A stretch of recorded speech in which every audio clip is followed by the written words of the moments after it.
rule number 1 is don't take things personally. Siyempre. Parang lungkot ni Coach X, no? Doon napapasok yan, yung concept na kailangan maging professional tayo if it's about work. Kasi marang gagaya talaga. As in, gaya lahat. Pati yung storya, gaya. Ngayon yung mga other forex schools nagko-competean na lang sila. Especially since may existing model na gumagana. Yes. Siyempre naman, may mga iba, gusto nila kumuha ng slice. Yung mga iba pa na nagtitirahan. Oo. Di ba? Tinitira Parang nila ganun. isa't isa. Sobrang basic na mga tinuturo nyo. Gano'n. Di ba? Basic So, naman so talaga. actually, totoo naman yun. Target natin yung newbie, pero ninanakawan naman nila tayo ng clients. So ano ba talagang gusto nyo? Paminsan, sila lahat yung mga same group of people eh. Sabi niyo podcast eh. Natural, di ba? Ayun. O yun, eto na.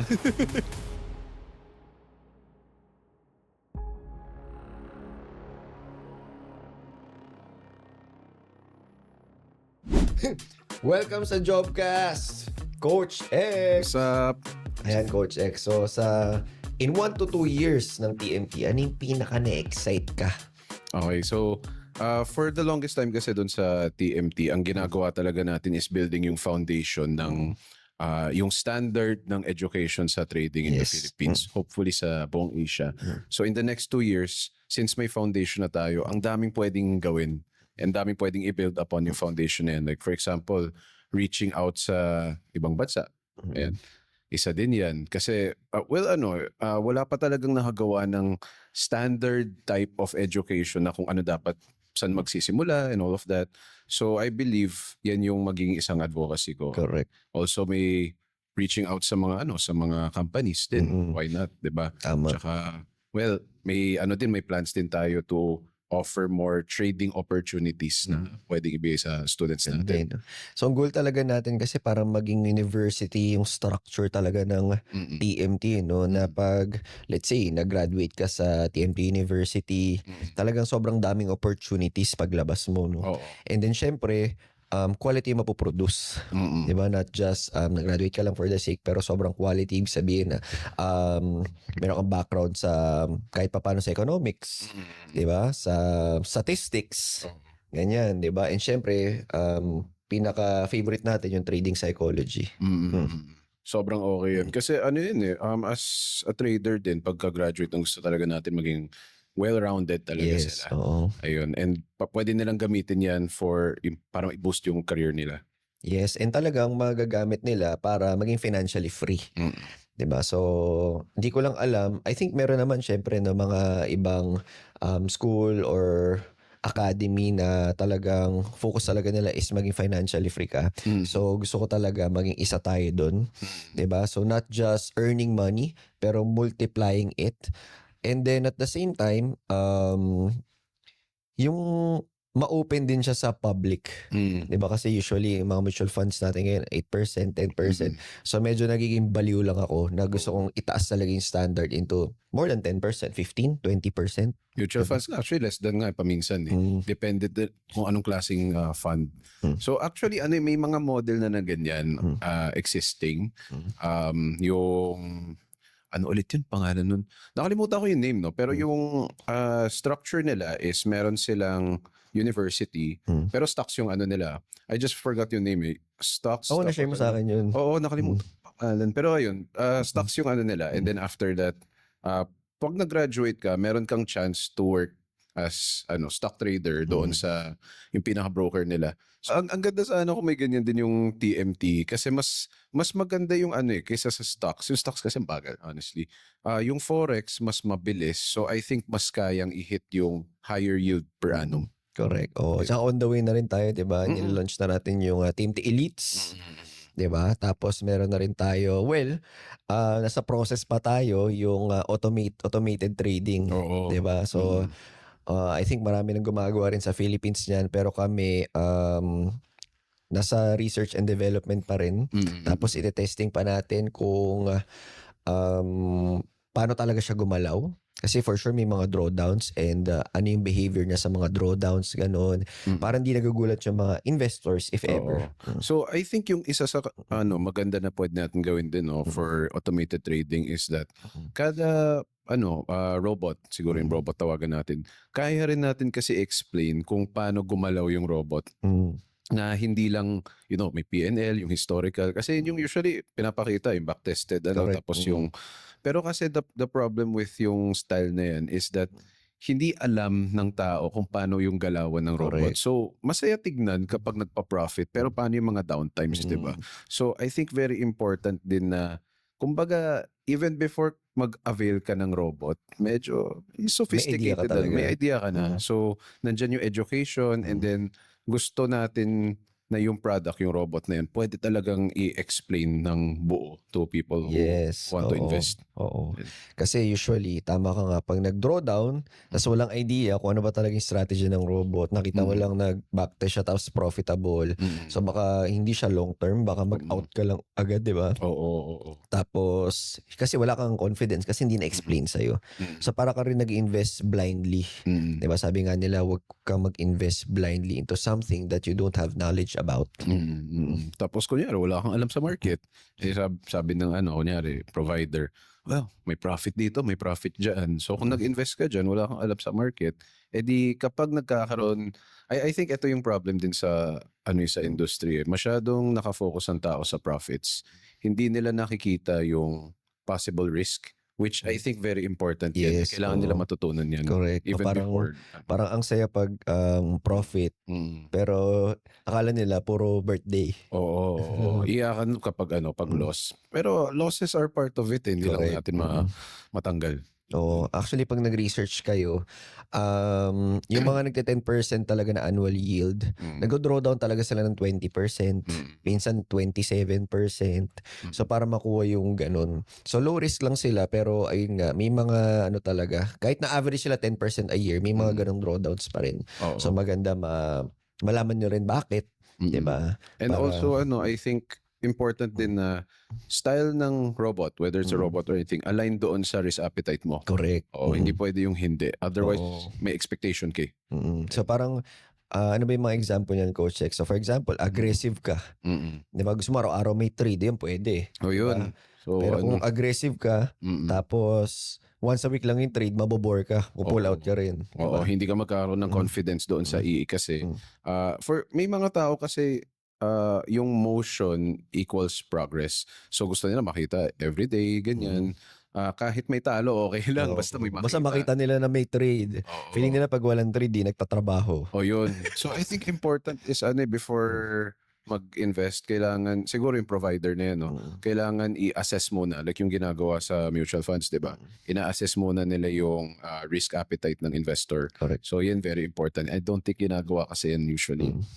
So maganda nga talaga ma-assess muna para swak din and long term din yung approach maging sustainable for you.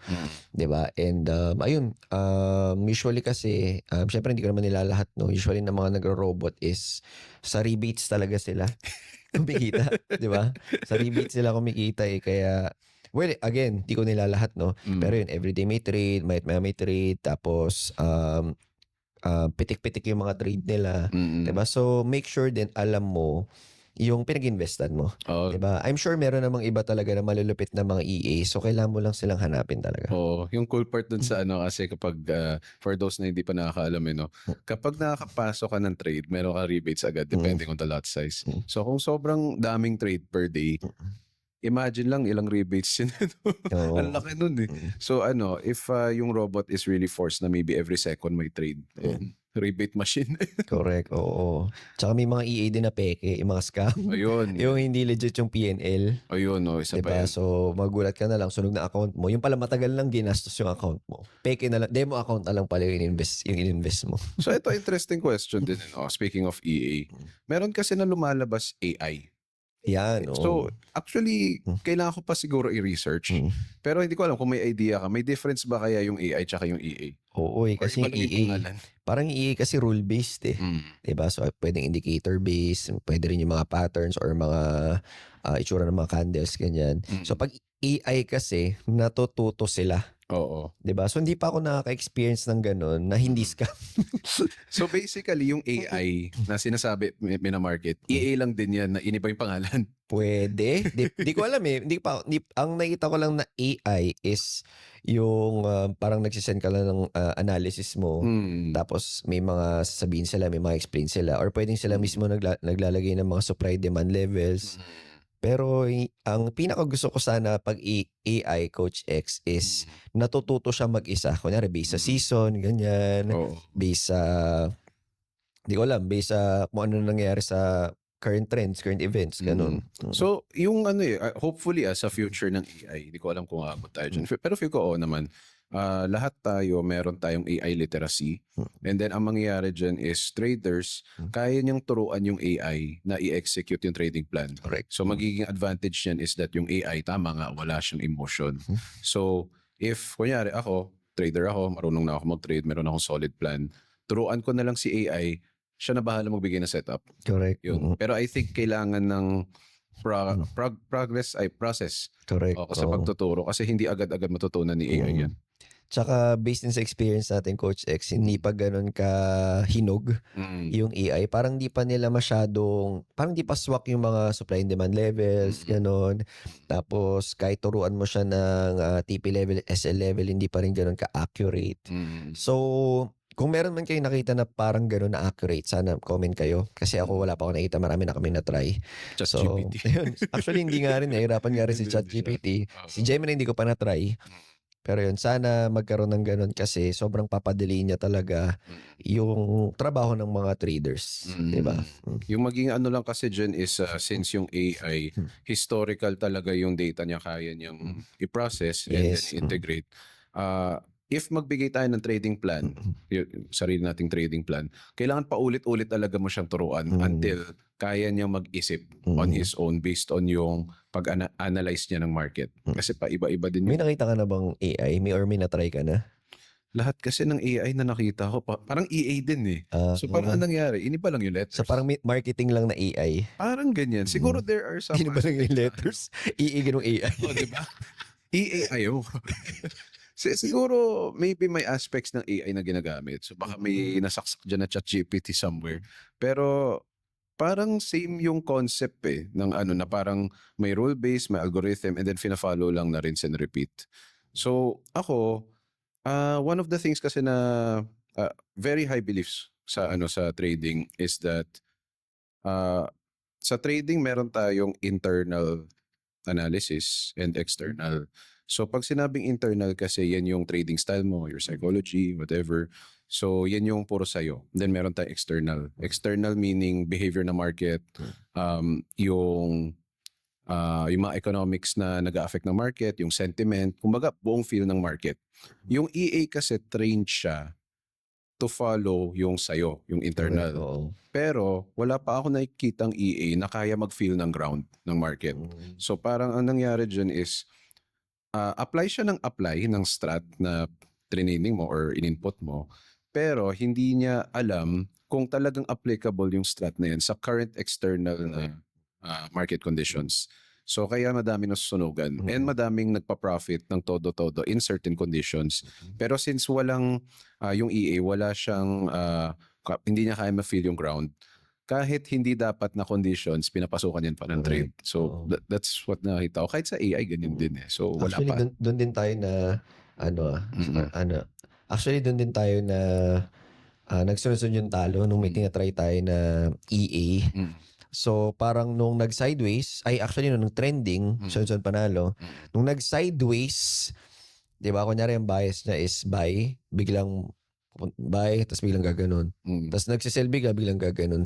So, parang puro talo pag sideways. Oo. So, parang di niya alam kung kailan trending, kailan ba yung ano. Minsan kasi may mga fake outs, 'di ba, Oo. nag-trade siyang ganon. So, okay din ba, Coach X, na meron din talagang human, 'di ba, na manual rin. I mean, isipin mo na lang ganito, no? Pati nga tayo, nahihirapan tayo mag-determine kung ano yung trend or kung ano yung condition, di ba? So what more to say, eto na kailangan pang turuan or kailangan pa i-input. Siyempre wala yun kasi sunod-sunod lang naman yan sa ano. Pero tayo as humans, kaya naman natin matutunan yung skill to determine kung kailan nag-iiba yung conditions ng market. So ibang skill pa yan. So yung robots sa ngayon wala pang may capability to do that na same as humans. So kailangan pa rin talaga human touch. O sige, Coach X, to wrap this topic up, ano ba talaga yung itsura ng ideal EA or bot ng TMT?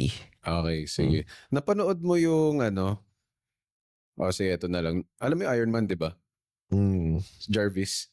Ganyan. Ganyan. Yan, yung pwede kong kausapin, tapos turuan, and then yung mangyayari dyan is execute without emotion. So, Plus accurate accurate siya. execution. Oo, kasi meron na siyang capability to process data na microseconds. Correct. So, ang mangyayari dyan is, lahat ng alam ko, kaya niyang i-process independently after ko siyang pagsabihan. And then yun, meron Correct. tayong Tapos ang maganda pa, Coach X, is magkakaroon din yung mga clients natin ng parang survey, di ba? Or something to answer na parang quiz wherein malalaman kung ano talaga yung perfect bot para sa kanila. Let's say for example, meron tayong 10 or 20 or 5 EA.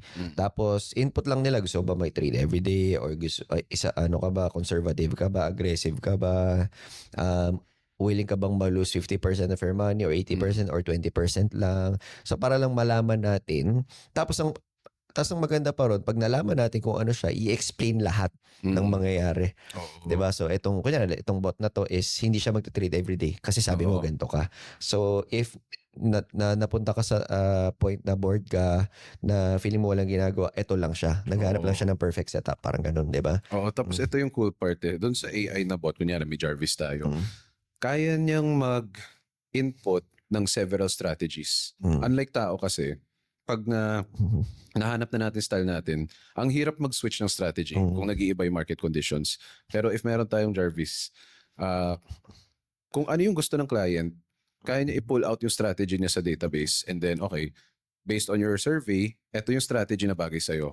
So ito yung i-execute para sa'yo. Ito naman, iba yung income goals. So etong strategy naman, strategy 2, yan yung ibibigay ko sa'yo. Yan yung nakikita ko or visualize in the future. Ganda. Yan yung pwede mong kausapin, hindi yung type lang. Ganda.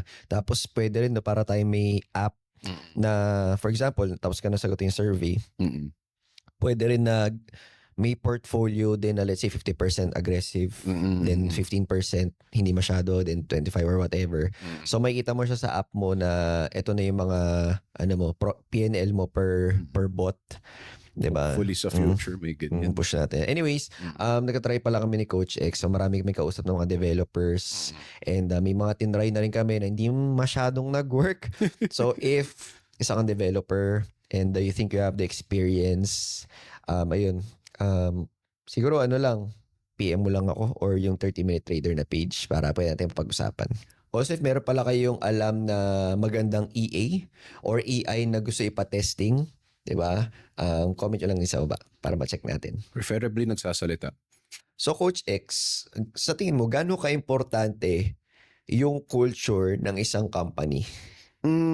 Ako feel ko very, very important. As in top 1, ganun, top 1. One of the most important things. Ako kasi, structure guy ako. So, for me, number 1 pa rin structure ng company. But, kung yung structure is yung skeleton ng company, yung culture is yung puso or yung soul. Kasi dun, syempre tao tayong lahat. Di naman tayo robot. Parang kailangan nandyan yung human touch to make sure na everything is working sa loob ng company. So, kung maganda yung culture ng company, pwede ka mag-assure na everyone will be happy and then willing sila to work hard. Pag sinabing maganda yung culture, Coach X, ano yung mga example? Like, for example, ako naisip ko, magandang culture is open communication. Diba? Wala yung nagmamaritesan, nagchichismisan. Pag meron kang concern, kaya mong kausapin directly yung boss mo or yung ka-work mo nang walang anything na sandbag at all. Diba? Tapos walang any judgment and makaka-come up kayo ng solution ng maganda tapos masaya kayo pareho. So isa yun. Ano pa ba yung pag sinabi mong magandang culture? Ako, I believe solution-oriented tayo. Meaning, one of the things kasi na galing ang corporate, one of the things na napapansin ko is kapag may problema, parating may sisihan. So, ayun, ito may kasalanan, Ay, normal sa corporate yan. I think for those na nagko-corporate dyan, gets nyo na yung sinasabi ko. Yung, like let's say, may nangyari. And then after that, mag-shift around yung blame. So obviously, kung mag-shift around ng blame, wala talaga magte-take na accountability, Correct. di ba? So ako, empleyado ko, why would I if sisisihin lang ako? So a counterculture para dyan ay solution-oriented. Okay, sige.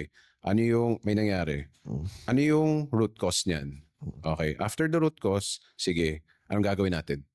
O sige, ito gawin natin. Sige, ikaw bahala dito, ikaw bahala dito, ikaw bahala dito. Take accountability. Good.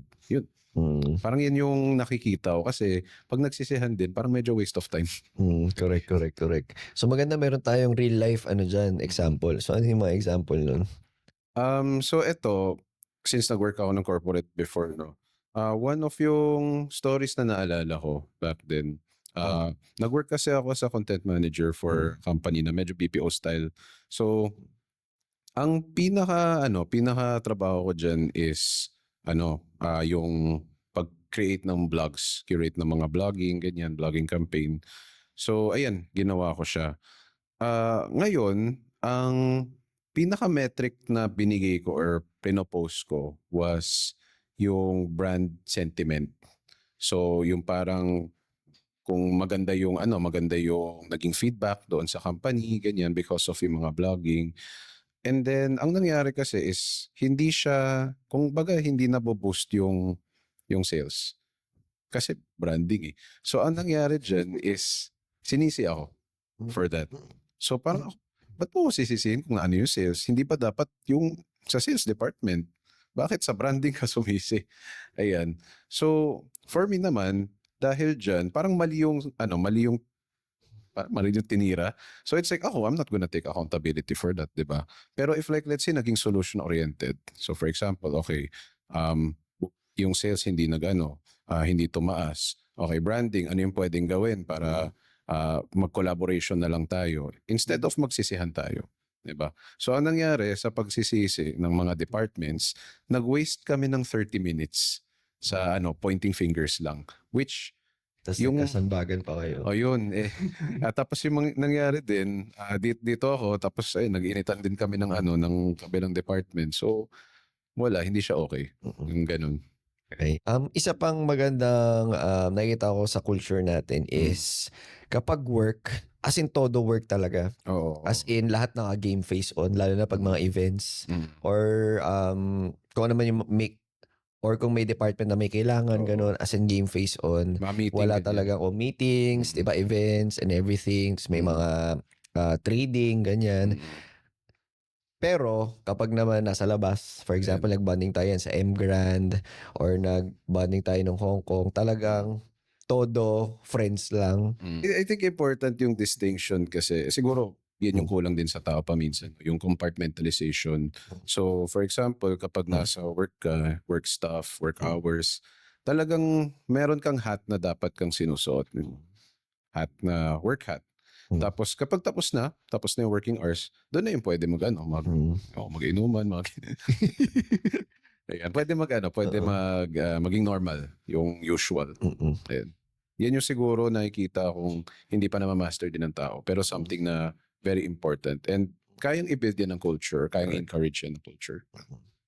O parang kasi pag nakikita ko lang pag meron ka ring friendly relationship, di ko alam kung tama ba, hindi lang basta work, mas ma-approach ka ng mas maayos. Kaya, di ba? Hindi siya yung, kausapin mo din siya kayo, until mag-resign na lang. Di ba? So at least nakakausap talaga tayo pag may kailangan sila. Pag may nakita silang hindi okay, pag may nakita silang okay, at least lang hindi man masyadong masolve, at least ma-meet halfway. Parang ganun, di ba? So very important din talaga yung communication. And if gusto mo talagang maganda yung communication within your people, kailangan everyone is approachable.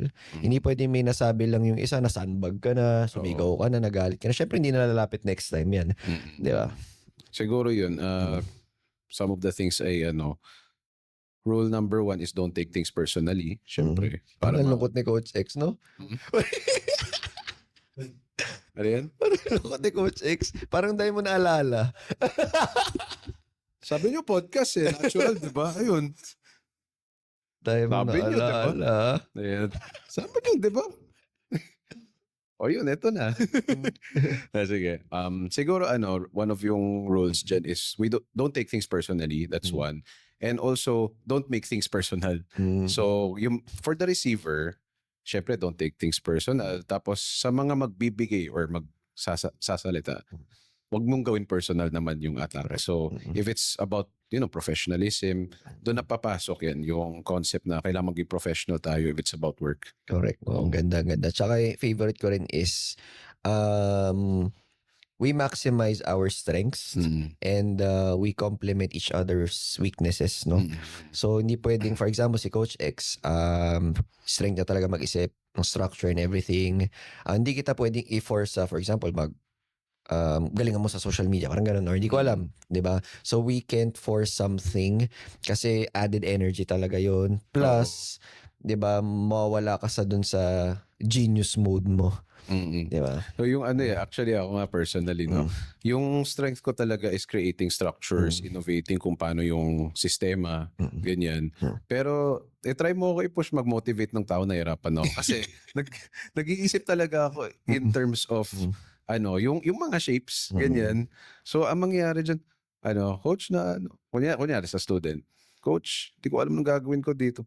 Kakabigay ko lang ng rules, sunod mo lang. Ganyan ako mag-isip. Pero kasi, talagang naka-base sa logic. Kumbaga parang AI ako mag-isip. Kaya ganun. So, kung kailangan ko pa siyang, kaya naman. Kaya ko maging flexible. Pero it will take a lot of energy and effort para gawa ng paraan. So, siguro yung isa sa magandang natin is, instead of maglagay tayo ng madaming energy or effort sa isang bagay na hirap yung tao, we can get someone or kuha tayo ng ibang tao na mag-complement dyan. Correct, oo. So parang minsan pag may mga meeting, ano ba to? Coach X yan. Parang gano'n. Di ba? Coach Ian. Oo, parang gano'n. So, kadalasan Coach Ian. so usually talaga, lalo na, kunyari, strength talaga nila yun. Masaya pa silang ginagawa yun. O tapos, mas may energize pa sila. Di ba? So yun ang kagandahan. And isa pang nakita ko sa culture, Coach X, is yung pagiging pamilya. Ayan. So actually parang meron siyang may mga pros and cons siya pag sinabing we are a family here, ganun. Pero kasi yun talaga yung treatment natin sa isa't isa na we are family. Tapos yun siguro isa rin yung kaya maganda yung communication natin with each other. Siguro challenge lang is minsan, pag family, kunyari, hindi na siya nagpa-perform, akala ko ba family tayo? Parang ganun, di ba? So, yes, we are a family, pero we're still a team. Meron pa rin tayong vision. Kumbaga, goal pa rin natin, maging sobrang lapit yung mga students natin. Goal pa rin natin, syempre, is magkaroon ng maraming payouts, di ba? Magkaroon ng maraming profits yung mga students natin. And yung TMT Capital, magkaroon ng maraming profits din. So, pag hindi siya nagagawa, so pag merong hindi nagpa-perform, yun ang mahirap na kasi parang we are only as strong as our weakest link, no? Parang ganun eh. So, I think pag ganyan kasi doon napapasok yung open communication tsaka solution-oriented. Correct. Kasi yun baka naman hindi nagpa-perform because baka nasa maling role. Ganyan. Or may something na nangyari na hindi natin alam. Or talagang yung gusto natin ipagawa, weakness niya pala yan. So, yan yung kailangan malaman natin yung root cause and then gawa natin ang paraan. Correct. Ganda nun. So, parang pa rin talaga, solution-oriented. Diba? And also, pinaka-important din talaga is yung hiring process. Diba? So, gusto mo nga maganda culture mo, pero hindi naman maganda hiring process mo. So parang magugulo-gulo rin talaga.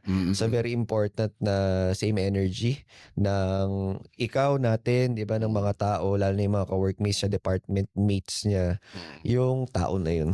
So very important talaga na nagja-jive sila, tapos maganda yung relationship nila. Kasi kung hindi, kung work lang relationship nila para sa atin, hindi talaga siya mag-work. Tsaka I think very important din kasi yung alam ng tao kung anong kailangan nilang gawin. So that walang overlap. So dati kasi nung medyo maliliit yung mga yung operations natin na-take for granted ko yung HR actually. Mm. And I think madaming companies, oo. Pero habang lumalaki ang isang company, doon ko nakikita sobrang important pala yung HR. Correct. Kasi syempre madami ng tao, hindi na siya lean.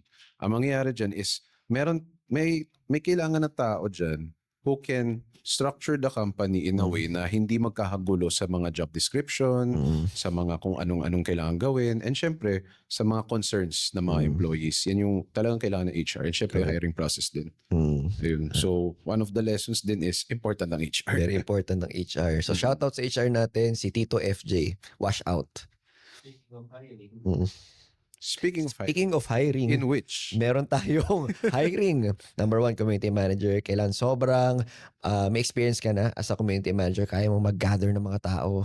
And then, ayun. And maging community manager. Di ba? Kailangan mag-manage ka ng community. So, meron tayong details dyan siguro somewhere. Tapos, meron tayong open slots always for Forex coaches.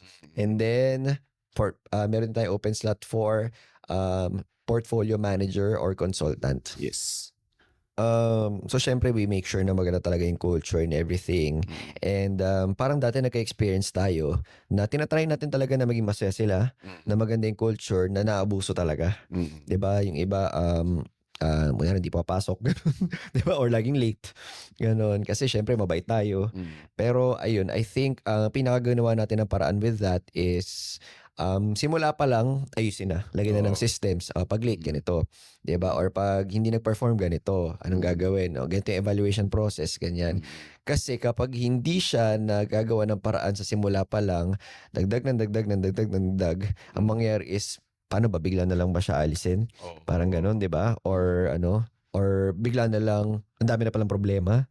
Ganon. Yun. So I think doon papasok din sa sabihin mo in advance so that na-set na yung expectations. Correct. So that kapag hindi nag-meet yung expectations, parang madaling kausapin na parang ito yung nangyari. Ito yung usapan natin dati, parang ganyan. So same din sa siguro sa students, 'di ba? When you onboard yung students when sa premium, meron tayong certain expectations na if you want to graduate, kung gusto mo ganun pang-perform, ito yung in-expect namin. Ito yung dapat expect nyo sa amin. So same din sa I believe sa employees din. Doon sa onboarding pa lang, ito yung expectation namin, and this is what you can expect from us din. Correct. So yun. So at least in the end of anything, may nangyari, parang wala nasisihan. Yes. And speaking of that, Coach X, na-realize ko rin na very important din sa mga tao na magkaroon ng growth opportunities. No? Kasi, for example, hindi naman gusto niya na forever siyang coach. Hindi naman niya gusto na forever siyang social media. So, kaya meron tayong opportunities for number 1, yung TMT Capital. 'Di ba? Kunyari dating sa point na syempre, ayaw mo na mag-coach, ayan, pwede ka mag-focus dyan as TMT Capital. And unlimited yung earnings. 'Di ba? 'Di ba? Tapos meron tayong yung parang inopen natin ngayon, yung mga pillar leads, 'di ba? So pwede ka maging isa sa mga heads ng, let's say, TMT University, 'di ba? Tapos yung mga events, ganun. Tapos ano pa ba, Coach X? May mga cross-department din opportunities. Yan, So like let's say, na-realize mo pala hindi para sa yung isang certain department. Meron naman ibang department na pwede pupuntahan. Like let's say for example, dati kang sales and then gusto mo mag-coaching, ganyan, pwede kang lumipat. Or dati kang coach, gusto mo mag-try mag-marketing, lilipat ka. So may mga cases tayong ganyan, and so far masaya sila. Correct. Sa mga opportunities dyan. Oo, kasi again, pag meron kasi hindi masaya, either yun nga sa work niya, tapos kailangan niyang reposition ba tawag doon? Change department. Change department. Kasi iba kasi yung work na gusto niya talaga. Correct. So yun. So at least try nila. 'Di ba? Kasi yun yung in-apply nila and nasa loob na sila. And for sure, kapag hinahanapan talaga natin ng paraan, ibig sabihin, may culture fit naman talaga. Sige. So ano yung tingin mo, Coach X, sa mga nanggagaya? 'Di ba? Kasi okay lang naman na magkaroon kang forex school din, pero meron kasi mga nanggagaya talaga. As in, gaya lahat, pati yung storya, gaya, pati yung Pati ba yung logo? Hindi naman, no? Hindi na, wala pa. Yung color lang. Oo. Oo. Thank you. Sabi mo kasi ginagaya ka eh, Sandor eh. Sabi mo ginagaya ka, Ang di dami ba? naman nagkagaya sa atin. Oo. Kasalanan ko ba? Oo. Thank you na lang. Mm. We're flattered. Oo. Pero ano I think normal kasi yan sa business. Especially since may existing model na gumagana. Yes. Syempre naman, may mga iba, gusto nila kumuha ng slice of the market. Kasi gumagana naman eh. So, I think quite normal naman yun. So, for yung mga medyo naka-establish na, kailangan parating maghanap sila ng out-of-the-box things to do. So, hindi pwedeng mag-relax, no? Hindi. Actually, madaming ways yun eh. Meron tayong either go very deep or go very wide. No? So, parang let's say, meron kang ginagawa. And then, talagang magko-compete ka. You try to be the best. Okay naman yan. Yung disadvantage dyan kasi is, kung masyadong madami na sa space na yan, pwedeng and actually nangyayari to, nababawasan yung market share talaga. Even if ikaw yung lead, slowly makakuha yung market share mo. So, yung nakita kong advantage naman sa going wide is that may strain talaga sa company kasi it means kailangan mo taasan yung hiring, you need more people, kailangan mo taasan yung operations, pero may makukuha kang other parts doon sa market na hindi pa nakukuha ng iba. So, pwedeng mag-target ka ng panibagong group of people, panibagong product na hindi pa nakikita ng ibang tao. So, madaming ways para gawin yun. Yun yung nakita ko. So, kapag market leader ka, talagang kailangan yun yung gagawin. Correct. Oo. So, parang tuloy-tuloy pa rin yung yung pag-improve. Siyempre, pag-find ways na mag-grow. Diba? Yan kasi ata ginagawa ngayon yung mga other forex schools nagko-competean na lang sila. So ako kasi I prefer na we think outside the box. Correct. Na lang. Oo. Tapos parang, gagayahin tayo. Oo. So parang may mga iba pa na nagtitirahan. Oo. Diba? Tinitira nila isa't isa. So parang lang di ko nga alam kung bakit okay yun at bakit nila ginagawa yun. Siguro kasi yung iba gusto nilang umangat yung sarili nila by downing ba tawag doon? Parang Downing. binababa nila yung iba. 'Di ba? Hindi ko rin get. Actually siguro mas madaling way yun na i-down mo yung iba para umangat ka. Pero ang mas gusto natin na way and ang mas maganda for us is to think of ways na kakaiba na pero simple lang para sobrang dumami talaga yung results ng mga students, 'di ba? And syempre mas makilala tayo. Oo. Actually, one of yung observations ko, no, kasi syempre, one of yung jobs ko is to scan yung existing na market. Yung mga kasi pumupunta din or yung mga tao na nagsa-circle around sa mga other schools din, paminsan sila lahat yung mga same group of people eh. So, let's say, for example, itong group of people to, big group of people, dumaan na sa isang academy. Okay, sawa na sila sa messaging dito. Ito, nag-ibang messaging, lipat tayo. Ito, sawa na sila. Ito, nagbagong messaging. So, parang ganyan. So, ang nangyayari dyan is walang bagong group of people na pumapasok. And that's where siguro kailangan ng mga ibang businesses ng innovation para maka-attract ng mga bagong tao. Oh, so actually hindi naman sa pagmamayabang pero doon tayo talaga kilala. So most likely yung mga papasok talaga sa forex trading nanggagaling sila sa iba. So nanggagaling sila sa TMT. 'Di ba? Usually kaya nga ang sinasabi ng mga nasa YouTube is ay sobrang basic na mga tinuturo nyo. Gano, 'di ba? Basic naman So talaga. actually totoo naman 'yun. Parang may parang may 3 stages siya. May unang stage is sobrang lupit mo sa trading, 'di ba? Ang tanong is magkaka-audience ka ba kung malupit ka mag-trading? 'Di ba? So pangalawa naman is malupit ka sa trading tapos magaling ka pang magkuha ng attention. 'Di ba? So yun yung very important yun kasi hindi nakikita ng iba. Akala nila pag sobrang galing nila sa trading, feeling nila yung iba yung messaging is basic lang, 'di ba? Ganyan for newbies, feeling nila ano yan, target lang nila yung mga newbie. Dapat dito tayo mga advance, 'di ba? Well, totoo kasi talaga tinatarget naman ng newbie kasi yun yung kailangan ng newbie. Correct, ito pa yung malupit, 'di ba? Target natin yung newbie pero ninanakawan naman nila tayo ng clients. So ano ba talagang gusto nyo? So, Binibigyan na nga namin kayo ng clients. Actually, ang nangyari dyan is niluto muna natin. Oo, gano'n naman talaga. Which is, Oo naman. agree naman ako no, na goal talaga natin. Sobrang dumami yung traders sa Pinas and iangat yung standard of trading sa Philippines. And okay, walang problema sa atin kung may kumuha na student, ganyan, or what. Kasi goal naman natin syempre is at least napakilala sa kanila and nalaman nila yung basics, yung foundation and everything. Pero kaya tayo gumawa ng TMT Elites para magkaroon din ng habitat. Oo. Yung mga magkaroon din ng home, yung mga malulupit talaga na traders. Kasi naging problema natin, naalala mo. Oo. Yung mga malulupit natin na traders, nagkanya-kanya na lang. Oo. Di ba? May kanya-kanyang business, may kanya-kanyang ginagawa. Yung iba tahimik na lang. So kaya may TMT Elites. Oo. Tsaka isipin mo kasi, ano ba yung population ng Pinas? Actually, hindi ko rin alam. Pero 100 ata, mga ganun. ayun, tapos tayo, naka-reach out lang tayo sa ilang tao. So isipin mo, how many people out there ang interested mag-second source of income pero hindi pa nila na i-encounter yung Forex. So doon tayo din papasok so that meron silang way para makahanap ng ito second source of income. Yes, oo. So again, hindi naman talaga para sa lahat yung trading. Pero hindi naman natin pwedeng tanggalin sa kanila yung chance na baka nga para sa kanila yung trading. 'Di ba? So hindi naman pwede natin sabihin kasi na huwag ka mag-forex. Paano magkakaroon ng opportunity? Paano nila malalaman kung para sa kanila talaga yung forex kung hindi nila itatry? Yes, so exactly.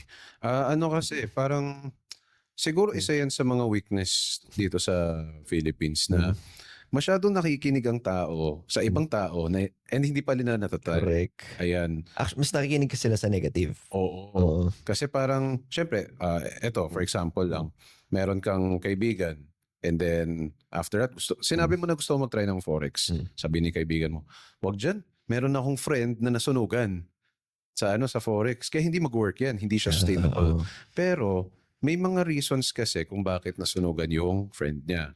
Which most likely, kapag nag-proper education yung friend niya, hindi naman siya masunugan. Magkakaroon ng losses, pero hindi magbo-blow yung account niya.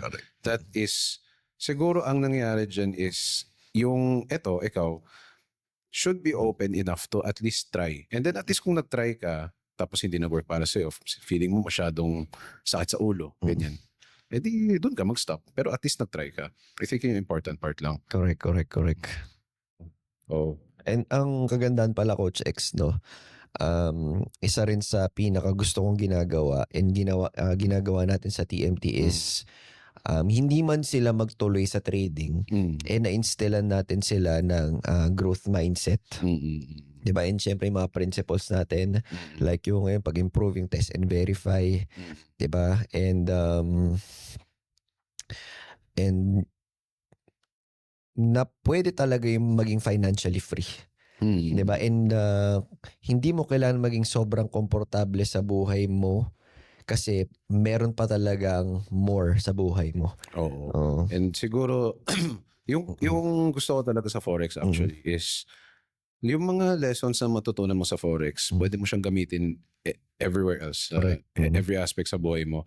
That's why meron akong friend, ang sinabi niya kasi, the skills na nakuha mo sa Forex, naturally, yan din yung, or majority of that skills na natutunan mo dyan, parang pwede mo i-apply din sa business, like sa freelancing, consulting, lahat. So parang natural lang na after ka matuto ng Forex, or vice versa, no, dun sa business, ganyan, parang naturally mag-gravitate ka papunta dyan. So at least, no, nakuha mo yung foundation of skills. Kahit like, let's say, ayoko na mag-Forex. You can use those skills para mag-try ng, kunyari, entrepreneurship. Yes. Ganyan. Yun yung kagandahan ni Forex. Yes. So yun, thank you so much Coach X for being here. Grabe yung wisdom mo. Salamat ng marami. Again, may mga hiring tayo sa baba. And also if gusto nyong matuto ng Forex trading, gusto nyo ng guide sa Forex trading journey nyo, meron tayong link dyan sa baba. Ayan, sagutan nyo lang yung mga questions dyan para makita natin if fit tayo to work together. And if yes, schedule lang a call and hope to see you sa loob. So yun lang. Again, thank you Coach X. Salamat. See you sa next video.